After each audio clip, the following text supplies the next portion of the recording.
Good evening, groovy citizens, and happy, fantastic Friday to each and every one of you. Listen, I hope your day has been phenomenal. My day has. OM to the G, okay? My day has been phenomenal. It is Friday, so that means... Phone book update failed. Thank you. That means the weekend is here, you guys. So, before I get into today's topic, I got something I want to share with y'all. So, look what I found. Well, I saw two of these things. Well, three of them. I'm going to show you the first three. I saw these in the grocery store yesterday, and I decided to go back today to purchase them. So, I got, listen, y'all, Duncan Hines makes the Dolly Parton's sweet cornbread and muffin mix. Bam, look at that. You see Dolly Parton up here. So, I got that. And this is what caught my eye first, was the Dolly Parton's buttermilk biscuit mix. Bam, look at that. And then the lady that works there, she pointed out the cornbread and this one, the cake mix. And this is in banana flavor. They had this in coconut. I'm not a coconut fan, so I ended up getting this, and I bought a can of... I think I left it inside. Oh, no, I didn't. Here it is. I bought a can of the Betty Crocker whipped frosting in vanilla because that was on sale for $1.99, y'all. But, honey, let me tell you. So, I went into the grocery store that was nearest to me at the time looking for the three items I just showed you. But, honey, when I went in there, they only had the cornbread. They didn't have the cake mix or the biscuit mix. So I'd go to the grocery store I knew that had it. I ended up going there anyway. But I'm glad I went to Shoppers, because guess what Shoppers had? Check this out, y'all. Dolly Parton's fabulously fudgy brownie mix. Bam, look at that. I said, I'll be dogged. So now I got all four of her products. I'm super excited. And the cake mix my sister's going to make for my birthday, because my birthday is on the 17th of April. I told y'all, I think I told y'all, but it's on the 17th of April. So my sister's going to make me a birthday cake. So I'm excited. And I'm going to take the other three mixes up to her. She's going to make them one at a time. Fingers crossed she makes the brownies this weekend so sister can get her brownie eat on. I'm not really a biscuit fan, to be quite honest with you, but if I have some honey, which I do, because I got a new thing of honey yesterday, so I am set and ready for that, not even knowing that I was going to come back and get this soon. So I just wanted to show that to you guys. Now let's jump into today's topic, and today's topic is I'm going to be sharing some ways that kindness can ruin your life. And I'll be using some Marcus Aurelius's, say that 3 times fast, Marcus Aurelius's Stoic principles. Okay, so let's jump into this. So today we're going to discover the surprising downside of excessive kindness through the lens of Marcus Aurelius and Stoicism. So number one, let's just jump right on in. And I have, I have 3 things that I'm going to share with you in total. Number one, don't set yourself on fire to warm others. Let me say that one more time. Don't set yourself on fire to warm others. So too much kindness can become a trap. Imagine you're always rushing to help others, never knowing when to say no. It's like giving out pieces of yourself until there's nothing left. You become the person who's always there for others, but when you look around, you find yourself standing alone in your time of need. It's not just being kind to others, it's about being kind to yourself as well. Marcus Aurelius would remind us that our first duty is to our own well-being. And I've used this I can't even think clearly, but I've used this analogy before when I've talked about, think about being on the airplane and the flight attendant goes over the rules for flying and what to do in case of emergency, this, that, and the third. What do they always tell you?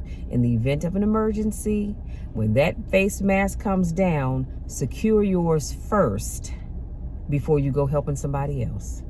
They didn't say help everybody on your road to the left of you and everybody to the right of you and then secure yours. They tell you to put your mask on first before you go to help even your own child. Because I know we're tempted to help our children, because those are our babies, I don't care how old they get, and then put our mask on. So if you're not taking care of yourself, that is your first priority. How in the world can you take care of other people? And I'll be honest with you, my both hands are raised, because I used to be that person where I would just constantly give and give and give. And I had people that would just take and take and take and never give back. And as soon as you find yourself in a situation where you need some help, honey, they are nowhere to be found. Nowhere. And if they're around, it's, ooh, girl, you know, I feel you, but I don't really have it right now, or I'm trying to get some things done myself. But they're always taken from you. So what we're trying to leave with you today is learn when to say no. Learn when to cut people off. And I get it. It is hard. Lord knows it hurts me every time I have to say no to people. But I have learned that I have to say no, because the word yes just always pops out of my mouth. Even if I'm thinking no, the word yes tends to pop out. So I want you all to learn that it's okay to say no.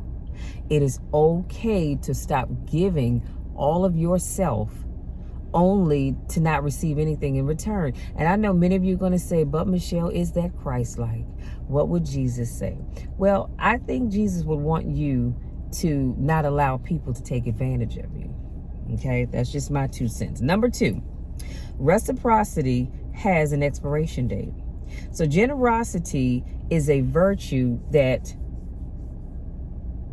enriches our lives and those around us, yet it harbors a subtle trap when done without moderation. So offering help with an open heart is noble, but expecting the same measure of generosity in return can lead us down a path of disappointment. Let me put a pin right there.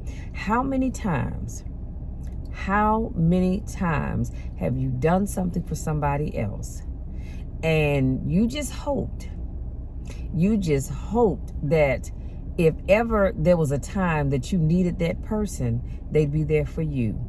And your expectations were so high, you just knew that you went way out on a limb for this person. And so you just knew that when you needed some help, that they would be the first one in line saying, hey, what can I do? And they didn't. You were disappointed. You felt let down. Chances are you were angry, and dare I say it, you were pissed. Because your mind is saying, you know what? I did all of this for that person, and here I need them, and they can't help me. So life has a way of showing us that the good we do today may not be remembered tomorrow. Let me say that one more time, because somebody in the back of the room missed it. The good that we do today may not be returned tomorrow. So this isn't a reflection of our worth or the value of our deeds, but a natural drift of human memory and gratitude. Consider the act of giving as planting a tree. You nurture it, hoping it will grow and perhaps one day offer shade and or fruit. But nature has its course. There's storms, there's droughts, and seasons change. That's powerful, y'all. Everything I'm sharing with you will be in the description box. And number 3, actually, I had 6 things to share with you. Number 3, received requests have no limits. So it's fascinating to observe the extreme services royalty demanded, from dressing to personal hygiene, all performed by attendants. So people have expectations of us, often asking for favors they could actually handle themselves. Can I say that one more time? People often ask for favors that they can handle themselves. So this is why we need to learn to set boundaries and embrace moderation. Doing this helps to guide us through a sea of endless requests, which will then allow us to act with intention. Okay? Number 4, being seen and treated as fragile. We must build a fortress within, focusing on the art of self-restraint and drawing clear lines in the sand that define our personal space. So over time, bending backward for others can lead to being perceived as weak. And I'm gonna put a pin right there. I have seen this personally, where you have someone that's constantly bending over backwards for everybody and for everything, and people see them as being weak individuals, and they're not. I'm not, you're not. We are not weak. We just have a big heart and we want to help people. Without firm boundaries, we become exposed and easily exploited by the people who see our generosity not as strength. Come on, somebody. And if you know me and you've been around me any length of time, I'm always talking about setting boundaries. It is so important that you set boundaries, because what you cannot do, what you should not do, what I will not do, is allow people to just walk over me. I have experienced that in my life. Again, my hand is raised. I keep it real with you all. I have experienced that in my lifetime, and I have decided, well, I decided a long time ago, that won't be in me anymore. So I set clear boundaries. And again, if you've been around me any length of time, when I say set boundaries, I don't mean just throw out some random boundary and go and sit down. No, you set clear lines. If I tell you, do not call me after this time unless it's an extreme emergency, that's what I mean. If I say that I will only do ABC and I make it clear, don't come back and say, well, what about XYZ? I set boundaries. I said only ABC. XYZ, that's on you. But again, if you don't set boundaries, people will always take your kindness for weakness, and they will label you as being a weak person. You set boundaries, people see you so much differently. They see you as this strong person, that your head is lifted, your chest is lifted, your shoulders are back, and you mean business about what you do. So here are some strengths that you can use to avoid being used by others. I'm sorry, strategies, not strengths. Sometimes I can't read my own handwriting. Here are some strategies that you can use to avoid being used by others and to avoid the dangers of too much kindness.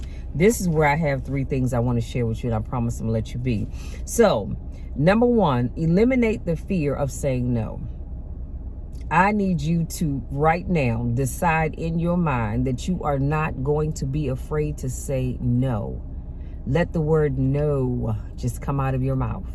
And if I were signing it, it's no. It's these 2 fingers and the thumb. It's no. So can you do this? Can you do that? Can you do the other? No. Or if you finger spell it, it's N-O. N, or sometimes people do it with the fingers out, O. So can you, I'm telling you, eliminate the fear of saying no. Reflect daily on why the word no often feels so heavy. Let me put a quick pin right there. Sometimes you do, well, I do, feel a sense of heaviness when I have to tell somebody no, that I can't do something. Sometimes it's heartbreaking. It's heart-wrenching, depending on who it is and what it is that they need, but you have to, again, set those clear boundaries. So some of it has to do with the fear of rejection. Sometimes when we say no to people, we will get rejected. Let's just keep it real. The fears that have been instilled in us as children no longer hold any leverage over us. We have the power to analyze our emotions, which will allow us to respond to life's demands with thoughtfulness rather than being held in bondage by past habits. Asserting boundaries by saying no, especially when requests encroach upon our well-being or sense of fairness becomes not just an act of defiance against outdated fears. I know there's a lot to take in. Like I said, everything will be in the description box. So 2, pay attention to your feelings. So this ancient wisdom encourages us to become custodians of our inner peace by observing our reactions and feelings, especially in acts of generosity. It teaches us that true fulfillment in assisting others should alleviate, I'm not sure what the heck I wrote here, should alleviate us. I guess that's what I was trying to say. It's important to recognize when our contributions begin to erode our serenity. So acknowledging this discomfort is not self-deception, but a courageous act of self-care. And number 3, see yourself as a priority. I think I started this talk about making yourself or remembering that your priority is your first. I'm sorry, let me say that again. Taking care of yourself is your first priority. So it's easy to do so much for others. Now listen to this, you guys, yet completely overlook our own well-being. Do you realize that in this life, there are so many people that do so much for other people that they don't stop and take care of themselves? I've seen people do so much for other people that they forget to take their own medication. They do so much for other people that they don't even go and see that doctor or remember that appointment because they're so busy helping other people. Taking time out for self-care is non-negotiable. Can I say that one more time? Taking time out for self-care is non-negotiable. Just like we tell people that God's word is not debatable, taking care of yourself is a non-negotiable, and it's not debatable either. We're not going to debate. See, because whatever it is that you need, whatever it is that you have going on is not, unless it's life-threatening, it's not more important than me taking care of myself. So don't let anybody make you ever feel like you're being selfish, because people will say that. Well, I need you to do this and you worried about doing that. You're daggone right, because I'm going to take care of me. So if I tell you I don't mind doing something for you, but I need to take a nap first, and that's what the heck I'm going to do. You may not like it, and that's all right, but I'm going to take care of me. Stoicism teaches us the art of self-preservation. Lord, I can't read my own handwriting. But the art of self-preservation. So sidestep self-neglect. Nurture your physical, emotional, and mental health. Acknowledge your presence. Evaluate your needs. This approach demands your full commitment. Embrace yourself fully. I didn't say embrace yourself just a little bit or half. I said fully embrace yourself. Forgive your past missteps and view the unfolding year as a canvas for stoic renewal. Let me put a pin right there. If you are one of these people that are walking around and you are worried about and or thinking about something that happened in the past, honey, I need you to let it go. Anything that happened this morning, it's in the past. Anything that I said to you 15 minutes ago, guess what? It's in the past.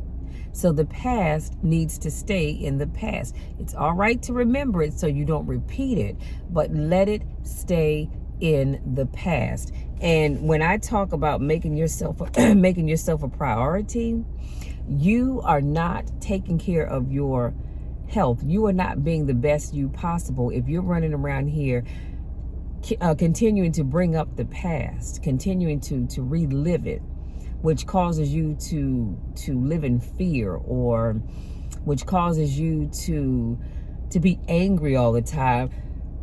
upset all the time or afraid. No, you've got to let that go. So select an endeavor solely for your pleasure. Listen carefully now. Find something solely for your pleasure. I didn't say find something that your other half would like. I didn't say find something that your family would like. Find something that your group of friends would like. I said find something solely for your pleasure. Okay? Honoring this time as a testament to self-love. Uphold your boundaries without guilt and declining others. And if I had a mic on that note, I would just drop it. If you don't make yourself a priority, honey, let me tell you something.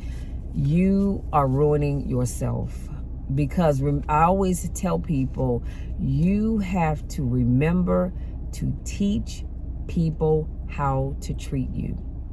And if you're not taking care of yourself, if you are allowing your kindness to have people seeing you as being weak, then you are just hurting yourself. And they're only doing what you allow them to do. That's why you've got to set clear boundaries. You've got to stand up for yourself. You've got to take care of yourself. And you've got to know that it is all right to say no. And here's where I think it gets a little sketchy. Let's say you have a family member that comes to you and they say, man, look, I need some money. And you know, maybe they have a habit. Maybe they're not working. Probably haven't worked in the last couple of years. And they constantly borrow money, and they say to you, you know, when I get back on my feet, I'm going to pay you back. Well, here's the problem.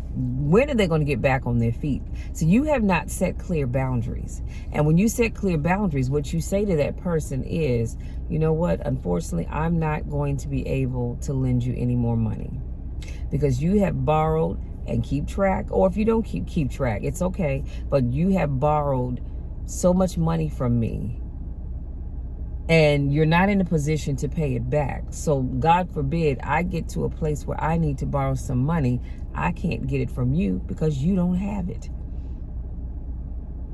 So you've got to set those boundaries and let people know what you will and what you won't stand for. It's all right to do that. They may dislike you. They may talk about you. They may curse your name. They may call you everything but a child of God, and it's all right. That's not your business. It is not your business to worry about what those people say about you and or think about you. But it is your business to take care of you and to set boundaries, okay? Because I want you to be able to say no without feeling guilty. Now, here's the thing. I'm going to say this and I'm going to let you be. Sometimes people will ask you to do stuff for them. And you'll know God is going to speak to you and tell you to do whatever that person needs.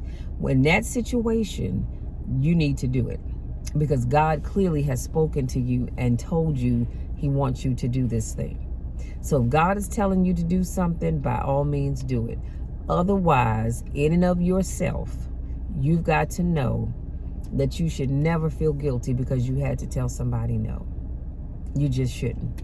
And I know you're saying, but Michelle, that's easier said than done. Trust me, I know. Because I've been down that road before.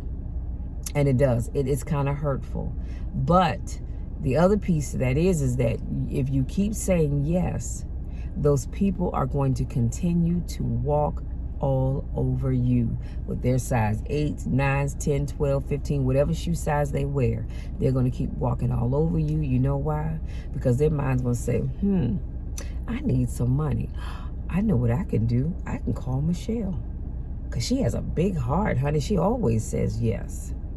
Even if Michelle doesn't really have it to give, she's going to say yes. Start setting boundaries. Start saying no.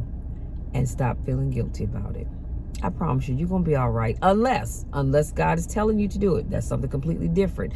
Do not, and I mean do not. If God tells you to do something, don't you go back and say, well, Lord, Michelle said, no. That's only if you're doing it in and of yourself. But if God's telling you to do something, make sure you do it. Y'all listen, that's it. That's all. I'm going to go in the house to get me a snack. And as I upload this video, I'm gonna finish watching a Christmas movie that I started watching last night. And that's pretty much how I'm gonna spend my weekend when I have my downtime anyway, watching Christmas movies. Also, as I prepare for recording next week's podcast. I'm sorry, not next week's, tomorrow's podcast. So I need to get that done as well. So you guys go out there, enjoy the rest of this Friday, this fantastic Friday. I don't know where you are, but right now it's 54 degrees. The sun was out earlier, but the clouds is kind of dark. So I know it was drizzling just a little bit earlier, and then it stopped. So I'm not sure what's going on, but it is windy. So it's a bit chilly. I had to walk quick because I don't have a coat on, as you can see. But go out there, enjoy the rest of your evening. Whatever you do, wherever you go, all I ask is that you have fun, but you also be safe in doing so. Okay? Because I love you all, and I want you to come back tomorrow for another car conversation. Having said that, if you're new to watching my videos, welcome. Thank you so much for joining me. Excuse me. If this is not your first rodeo, welcome back. You know I miss you when I don't get a chance to see you. I love you all to the moon and back. You know the drill and you know the spill. There is nothing, and I mean absolutely nothing, that you can do to change that. I love you all. I want nothing but the best for you. The best is yet to come, but you just have to believe it and not be afraid to say no. Love you much, and we'll talk again tomorrow.